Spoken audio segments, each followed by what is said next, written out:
एक काळ होता ज्यावेळी मातोश्री हे महाराष्ट्राचं श्रद्धास्थान मानलं जायचं.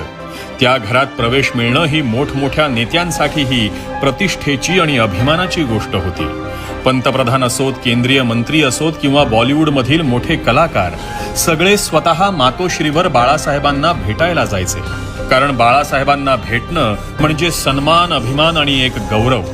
पण आज दृश्य पूर्णपणे बदललंय. मुंबईत स्वदेशचा भव्य कार्यक्रम झाला. ग्लॅमर, लाईट्स, बॉलिवूड सेलिब्रिटी आणि उद्योजकांचा जमाव.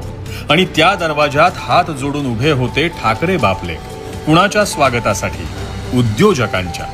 आज जर बाळासाहेब जिवंत असते तर हे दृश्य पाहून त्यांना नक्कीच दुःख झालं असतं. त्यांच्याच वारसदारांना आज दरवाजात उभं राहून स्वागत करावं लागतंय. आणि हे तेच वारसदार आहेत जे राहुल गांधींची भेट घेण्यासाठी दिल्लीला जातात आणि बॉलिवूड पार्ट्यांमध्ये पोज देत फिरतात.